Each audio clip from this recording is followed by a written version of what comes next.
हम एक दफा एक रेंट वाले घर के लिए गए तो हमें ऊपर वाला पोर्शन देना था, तो मैंने कहा इसका सामान कहाँ से आएगा, इसकी 5 फुट की टोटल सीढ़ियाँ हैं, वो गोल गोल घूमने वाली, बंदे में चक्कर आ जाए। तो कहते हैं आप रस्सियां से बांध के तो सामान ऊपर आ जाएगा। और मैंने कहा नीचे कैसे आएगा? फेंक दे ऊपर से। क्या हुआ, जिन तो नहीं आ? अच्छा ठीक है। Hi everyone, this is your host Architect Shahriyar, and today we have in our studio finally another host. We have Architect Shantal with us, and you are watching yet another episode of Let's Talk Architecture.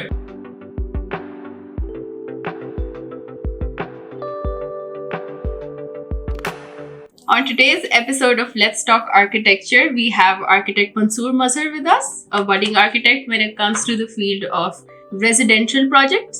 2018 से वो independently practice कर रहे हैं with MM Consultants. Over to you. Thank you for being with us today. Thank you for Mansoor. inviting me. No, thank you for taking out time. Precious है, architects के तो सारे time में बड़े कीमती होते हैं. So Mansoor, without wasting any time, please tell us about yourself. कि आपने कहाँ से graduation की and all. मैंने graduation की कॉमसेट से इस्लामाबाद से in 2016 और आफ्टर ग्रेजुएशन मैंने जॉब की. मेरा स्टार्टिंग में ही प्लान था अपनी फर्म बनाने का, मेरा शुरू से यही ख्वाहिश थी, लेकिन पीपल टोल्ड मी कि नहीं आप पहले जॉब करें, कहीं सीखें कुछ काम, आपको कुछ नहीं आता. And that was a very good मशवरा उनकी तरफ से. तो I started working at Salman Mansoor and associates. 1 साल मैंने वहाँ काम किया और उसके बाद 1 साल मैंने इम्पैक्ट डिज़ाइन इंटरनेशनल में काम किया. 2 साल जॉब करने के बाद आई रियलाइज कि अब मैं कर सकता हूँ अपनी फर्म, तो वही I started my own firm. For first 6 months I had no work. I was just running around begging people कि कोई प्रोजेक्ट दे दें, कुछ दे दें. और काफ़ी मैं मतलब डिसहार्ट हो गया था 6 महीने तक ना. 6 months के बाद I got my first project और वो एक काफ़ी बड़ा प्रोजेक्ट था, कोई 24 कनाल का फार्म हाउस था. तो वो प्रोजेक्ट मुझे मिल गया और अचानक से I got happy again. ठीक है, आर्किटेक्चर इतना बुरा नहीं है. तो वो प्रोजेक्ट मैंने किया. साथ में फिर और प्रोजेक्ट्स मिलना शुरू हो गए. एक और सीनियर थे हमारे, जफर कुरैशी का आर्किटेक्ट हैं, वो रिटायर्ड थे, मेरे फादर के दोस्त थे, तो वो मेरे पास आने लग गए. वो मतलब शाम को आते थे, घंटा बैठते थे, मैं जो भी डिज़ाइन कर रहा हूँ तो मुझे क्रिट देते थे कि यार इसको ऐसे कर लो, ऐसे कर लो. कोई आई गेस 2 साल वो इस तरह मेरे साथ करते रहे, आते रहे. मतलब office was mine, I was doing, लेकिन वो क्रिट मुझे मिलती थी, तो that really help me a lot उसमें भी. तो उसके बाद फिर अब I am doing my own और we are doing all sorts of project. इस वक्त हम आर्किटेक्चर, इंटीरियर, कंस्ट्रक्शन सब कर रहे हैं और things are going good. So you've mentioned कि आप ज़्यादातर residential projects पे काम कर चुके हैं. So was it by choice या आपको लगता है the niche has a lot of scope now? Scope I don't think residential का तो कम है as compared to other projects. But मुझे खुद पहले residential projects ज़्यादा मिल रहे थे और फिर with time I realized कि मुझे वो मैं enjoy भी उनको ज़्यादा कर रहा हूँ. इसलिए फिर मैं उसी में एक्सेल करता गया. रेजिडेंशियल प्रोजेक्ट्स में जनरली जो क्लाइंट होता है ना, वो एक ही दफ़ा बनाता है घर और बड़ी उसकी विशेज़ होती हैं, उसकी ड्रीम्स होते हैं, तो उसके साथ बैठ के डिस्कस करना, उन आइडियाज़ को आगे जनरेट करना जो है ना, I really enjoy that. As compare to other commercial projects हैं, तो उसमें जो बिल्डर डेवलपर है वो इट्स अबाउट मनी. उसके लिए बस ये है कि जी इतना स्क्वायर फीट कवर्ड एरिया है, इतनी दुकानें निकल आए, इतने अपार्टमेंट्स निकल आए, तो वो इसलिए मुझे इतना ज़्यादा पसंद है. तो that's why I really enjoy doing residential projects. जो भी आपने कहा, एक ही घर बनाते हैं और उसके ऊपर हम आते हैं बाद में. ठीक है, yes, we have a follow-up question. मेरा आपसे सवाल ये, एक कोट है, जितना गुड़ उतना मीठा, ठीक है, लेकिन हम इसको आर्किटेक्चर के साथ भी एसोसिएट करते हैं कि जितना बजट होगा उतना ही घर अच्छा होगा. अगर पैसे नहीं लग रहे तो बस फिर घर आम भाषा ज़बान माठा है. ठीक है. So what's your take on this? Is it true? Is it not? जितना गुड़ और उतना मीठा तो ऑब्वियसली बड़ा एक लॉजिकल है टर्म है, लेकिन आर्किटेक्चर में I want 100% agree with this, क्योंकि विद हाई बजट ऑब्वियसली आप बहुत बेहतर चीज़ बना सकते हैं, लेकिन जब आपका बजट लो होता है तभी ज़्यादा मज़ा आता है उसके अंदर, लो बजट के अंदर कोई चीज़ मज़े की निकालने के लिए. You have a challenge. Yeah, obviously you have a challenge. और जितना वो चैलेंजिंग होता है उतना ही अच्छी प्रोडक्ट भी निकल आती है, because you give more time to it. और बहुत सारे एग्जांपल्स हैं, लोगों ने बहुत अच्छा काम किया हुआ है विद वेरी लो बजट और सस्टेनेबल भी उसको बनाया है. तो मेरे ख्याल से it's very easily in architecture you can do this. इससे मेरा एक और क्वेश्चन है, एज आर्किटेक्ट मैंने भी लाइक रेजिडेंशियल प्रोजेक्ट्स किए हैं और किए हैं. अगर आपको एक हाई एंड प्रोडक्ट नहीं मिल रहा और आपको पता है कि लो एंड पे क्वालिटी बहुत खराब है, you always go for custom made, ठीक है, custom made furniture, custom bricks, anything. But custom made चीजें पाकिस्तान में ज्यादा महंगी हैं, वो क्यों? अच्छा, आई डोंट थिंक कस्टम में जाना is the only option. Basically आपको लोकल और वर्नाक्युलर पे जाना चाहिए। आपके जो लोकल इंडस्ट्री है, लोकल मटेरियल्स हैं, उनको आप एक्सप्लोर करें ना, तो ज़्यादा आप कॉस्ट एफिशिएंट तरीके से चल सकते हैं। एज़ कम्पेयर टू इम्पोर्टेड तो बहुत ही महंगा पड़ जाता है, और अगेन बाकी भी जो आपके जनरल यूज़ हो रहे हैं दे वेरी एक्सपेंसिव।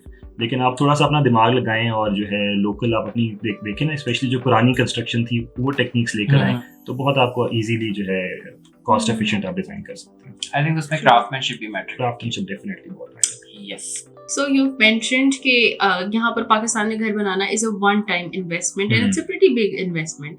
So हमारी वो क्लास जो can actually afford ये एक lifetime investment करने में, how do you help them navigate the costs? कि like you've earlier mentioned कि लोग sensibly नहीं लगाते और किसी तरह से भी spend करते जाते हैं. So how do you help them navigate कि even on a budget they can do a really good house? देखें, हर बंदे का ऑब्वियसली अपना एक बजट है, and then when the client comes तो मेरा उनसे क्वेश्चन होता है कि फ्रैंकली आपका कितना बजट है, आपके पास कितने हैं, कितने आप मजीद अरेंज कर सकते हैं। तो वी विल सिट डाउन और वो बजट हम डिस्कस कर लेते हैं। तो वंस वी हैव दैट, तो हम उसके अकॉर्डिंगली ही सारा डिज़ाइन करते हैं। ग्रे स्ट्रक्चर के अंदर तो बहुत ज़्यादा फ़र्क नहीं पड़ता बजट के अंदर ना, फिनिशिंग में ही जाके things go and up and down. और अक्सर जब तक फिनिशिंग तक पहुँचते हैं ग्रे स्ट्रक्चर में बजट ऑफ हो चुका होता है कुछ ना कुछ। तो हम जब ग्रे स्ट्रक्चर स्टार्ट करते हैं, we again sit with the client और बजट हम दोबारा रीडिस्कस करते हैं, और उसके अकॉर्डिंगली ऑब्वियसली फिनिशेस जितना बजट में हम हो सकता है, जितना बेहतर से बेहतर हम कर सकते हैं उनके साथ, हम डिस्कस करते हैं और वो लगाते हैं। मतलब लाइक आप क्लाइंट को बता रहे होते हैं कि भाई हाँ, पॉकेट का भी ख्याल पॉकेट का रखना है, क्योंकि वेंडर्स के साथ हम होते हैं ना कांटेक्ट में, हमें चीज़ें पता होती हैं क्या है, एज कम्पेयर टू क्लाइंट हमें ज़्यादा नॉलेज होती है, तो वी गाइड देम, फिर वेंडर से भी उनको डायरेक्ट कर देते हैं। तो उस तरह से असल में व्हाट आई फेल्ट इज कि हमारे यहाँ जो क्लाइंट्स हैं ना, वो बहुत ज़्यादा वो घर पे नहीं बनाते। उन्होंने किसी खाला को, किसी फूफी को इम्प्रेस करना होता है, कोर्स में सीनियर को इम्प्रेस करना होता है, तो वो जिंदगी का सब जमा पूंजी सब लुटा देते हैं, लोन ले लेते हैं, फंस जाते हैं। फिर कहते हैं हमारे तो आर्किटेक्ट ने किया था तो मतलब सारा किया तो हम पे डाल दो, और घर कंप्लीशन की तरफ ही नहीं आ रहा, घर भी कंप्लीट नहीं हुआ, आगे पैसे लेके भाग गया। तो मतलब उसमें I think it's very difficult to you know teach the client. Responsibility तो हमारी ही है, ऑब्वियसली टीच भी करना है, और एट द एंड प्रोजेक्ट अच्छा बनेगा तभी हमारा भी उसमें फायदा है, क्लाइंट का तो है, हमारा भी है। बीच में रुक गया, वो अनफिनिश्ड घर में शिफ्ट हो गया, वो उसी में रह रहे हैं, तो उसमें भी हमारा लॉस ही है इन द लॉन्ग रन। उनका भी।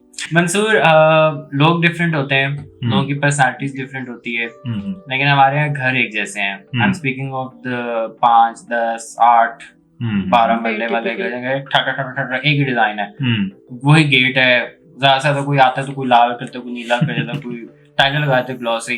तो लाइक ये प्रैक्टिस ठीक है, या डू यू थिंक घर डिफरेंट होने चाहिए एक दूसरे से? हाँ, बड़ी अनफॉर्चुनेट है ये बात कि हमारे यहाँ जो है ना आर्किटेक्ट्स ने और जो है प्रोफेशनल भी अनप्रोफेशनल भी लोग हैं, तो उन्होंने बस कुछ सेट ऑफ ड्राइंग्स बनाई हुई हैं, और वो जो भी क्लाइंट आता है उसको वो 4 ड्राइंग्स दिखाते हैं कि जी ये है, आप चूज कर लें इसके अंदर। बाहर से सेम, अंदर से बाहर से कुछ ना कुछ कर भी लेते हैं, लेकिन वो एक माइनर सी चेंजेस उसके अंदर होती है, they are not tailor made for that particular client. और इसमें जो है ना मेरा जो टेक होता है, मेरे पास जब क्लाइंट आता है तो I don't show them any plans. अक्सर लोग कहते हैं जी आपने किए हैं, मैं डिज़ाइन दिखाएं, पर मैं नहीं शो करता। ऐसे कि आप अपनी रिक्वायरमेंट्स बताएं, एक मीटिंग हम करते हैं, डिस्कशन करते हैं, और उसके अकॉर्डिंगली आपको हम डिज़ाइन देंगे। तो उससे फिर ये चीज़ होती है, कुछ ना कुछ डिफरेंट निकलता है, क्लाइंट्स भी उसको बड़ा पसंद करते हैं। तो वही आपकी जो बात है, वरना वो ठक ठक ठक सेम ही डिजाइन हो जाता है, एंड वो उसमें मजा नहीं आता। Block copy paste. For modern housing problems, apartments are the go to solution lately. Eventually इतनी स्पेस भी नहीं होगी कि हर कोई एक रेजिडेंस बना सके, और दूसरा ये कि not everybody can afford it. So what is your take on this form of living, like apartments per se? Obviously it's मतलब अगर आप देखें ना, दुनिया में यही ट्रेंड आ रहा है और यहाँ भी आना चाहिए। अनफॉर्चुनेटली हमारे यहाँ अभी तक से एक्सेप्टेंस उतनी नहीं है। लोग जो है ना, दे लाइक बंगले में रहना है, फ्लैट में नहीं रहना है। इवन दो वो बंगला जो है 5 मरले का होगा, उससे बेहतर फ्लैट उनको शायद उससे कम पैसों में मिल जाए, लेकिन एक्सेप्टेंस नहीं है, एंड पीपल लाइक नहीं ये अपार्टमेंट में नहीं जाना। And that is but I guess the reason कि हमारे यहाँ अच्छे अभी तक से अपार्टमेंट बिल्डिंग्स भी उस तरह से नहीं डेवलप हो रही जिस तरह होनी चाहिए, जो रिक्वायरमेंट हमारी है। तो आई थिंक ये तो विद टाइम हम आर्किटेक्ट्स ने भी लोगों को बताना है, और विद टाइम ये आहिस्ता आहिस्ता लोगों में अवेयरनेस आएगी। जिस तरह आपने बात की ना कि चीजें लैक कर रही हैं, आई थिंक हमारे पास कम्युनिटी स्पेसेस नहीं है विद इन ब्लॉक्स, हमारे पास पार्किंग इश्यूज हैं, मैनेजरियल फ्लोर्स नहीं है, हमारे पास हैं, पार्क्स नहीं है, पार्क्स जो सोसाइटी में होते हैं बाद में वो कमर्शियल प्लॉट बन वो जाते है हैं। रिक्रिएशनल, आप फिर उस बिल्डिंग में कहीं एडजस्ट करें ना, कोई ऐसे फ्लोर्स जो डेजिग्नेटेड बिल्डिंग में भी आप बिल्डिंग में स्विमिंग पूल वगैरह दे देते हैं, कुछ ना कुछ कम्युनिटी सेंटर भी होता है, लेकिन ओपन एरिया जो है ना वो उसकी तो वो नहीं है, आप रिप्लेस नहीं कर सकते। मंसूर, हमारे जो घर हैं हम बनाते अपने लिए हैं, सारी उम्र जो जोड़ा होता है वो लगा देते हैं, बट देन हमारी एक माइंडसेट है हमें ना उससे भी पैसे चाहिए जनरेट करने। 5 मरले के घरों का भी ऊपर वाला पोर्शन मैंने रेंट पे जाते हुए देखा है। हमारे पास ऐसी पॉलिसीज हैं कि हम इस चीज को स्टॉप करें, अगर नहीं है तो डू यू थिंक होनी चाहिए? मतलब हमें कितना टाइम लगेगा इस चीज को करने में? रेंट पे भी दे देते हैं, पार्लर खोलने में, स्कूल्स खोलने में, लाइक हम इस चीज को किस तरह से रोकेंगे?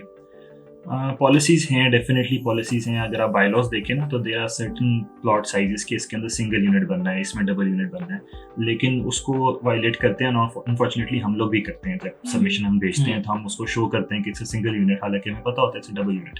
तो अनफॉर्चुनेटली ये है एक तो फाइनेंशियली ये इशू है कि वही रेंट चाहिए लोगों को, इतने स्टेबल नहीं है देनी रेंट, तो वो इसलिए करते हैं। लेकिन इसमें कुछ ना कुछ ऑब्वियसली बेहतरी होनी चाहिए। रीज़न इसके जो एरिया उस लिहाज से डिज़ाइन किया गया है ना, वहाँ के सीवेज लाइंस हैं, वाटर सप्लाई है, that is not designed for double units, even triple units भी हैं, बेसमेंट ग्राउंड फर्स्ट अलग अलग लोगों को दिया हुआ है। तो वो एक इन द लॉन्ग रन हमारे लिए काफ़ी ज़्यादा इशू बन सकता है। अगर आप पुराने शहर के पुराने इलाके देखें ना तो वहाँ ये मसले अब हो गए हैं डेवलप, क्योंकि वो उस लिहाज से डिज़ाइन नहीं थे, पुराने घर गिरा के उसकी दोबारा प्लॉटिंग करके और लोग रह रहे हैं, तो वहाँ पे अब जो पॉपुलेशन है वो डबल हो गई है पहले से। तो उसी वजह से वहाँ ट्रैफिक इश्यूज भी हैं, आपके सीवरेज के, वाटर सप्लाई, हर चीज़ के इश्यूज आ रहे हैं। तो डेफिनेटली कुछ ना कुछ इसमें करने की ज़रूरत है, गवर्नमेंट लेवल पे भी और हमारे लेवल पे भी, so this can improve in the long run. एक दरवाज़ा जो that one doors makes a house, a double house, double unit, और दरवाजा लगा दें आप बीच में डबल यूनिट बन जाएगा, दरवाजा हटा दो single unit. So for pick it quick, very quickly, दो options मैं आपको दूंगी, you have to pick one. Like the rapid fire. Yes. Okay. Pakistan. Yeah. Residential projects or commercial projects, if you had a choice. Both. Pick Okay. one. Residential. Of course, it was obvious. अच्छा, so if you had a chance, would you revive the mohalla culture, या you'll stick to these apartment buildings or modern societies? Personally, I like modern societies, so I'll go with that. Okay. So material of choice, brick or stone? Stone. Interesting. अच्छा जी, blocky geometric forms or organic forms? Blocky forms. अच्छा, follow the modern architecture style or revive the native या historical, हमारा जो एक रहा है trend? The historical one, but with modern trend.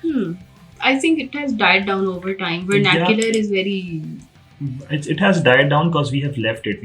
We are following the West. We should take that and put modern features in that. True.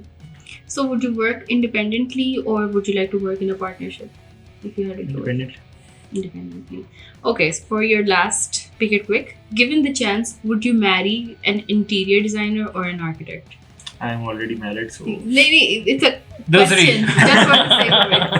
For the sake of it. Okay. Interior designer, cause लड़ाई हो जाएगी architect से. Great. अब इनकी बेगम को ना सारे interior design से हमने दूर रखना है, ये आपकी राइट। मंसूर, आखिरी क्वेश्चन वो ये कि कोई एक ऐसी चीज़, कोई एक ऐसा एलिमेंट जो आप अपने आर्किटेक्चर में जो आप प्रैक्टिस कर रहे हैं उसमें ऐड करना चाहेंगे और एक निकालना चाहेंगे, वो क्या होगा? जो ऑलरेडी कर रहा हूँ उसके अंदर कुछ भी नहीं निकालना, इट्स ऑल गुड। सब परफेक्ट जबरदस्त। ऐड मैं करना चाहूँगा, I would like to add a particular style मैं करना चाहूँगा, और वो भी जैसे हमने बात की ना पुराने स्टाइल को लेके उसको मॉडर्नाइज करने, that's something I want to do in the long run. Interesting. Right. Mansoor, thank you so much for the very informative session. I hope कि हमारे देखने वालों को काफ़ी चीज़ें क्लियर हो गई होंगी, जो हमारी भी थी और उनकी भी ऑब्वियसली थी। Arkistan is a wonderful platform, especially young architects के लिए, कि हमें अपनी वॉइस लोगों तक पहुंचाने का एक मौका मिल रहा है, और Shahriar and his team is doing a wonderful job. So full marks to you guys, and I would like you guys to subscribe to the channel and keep it watching it for more content. Thank you.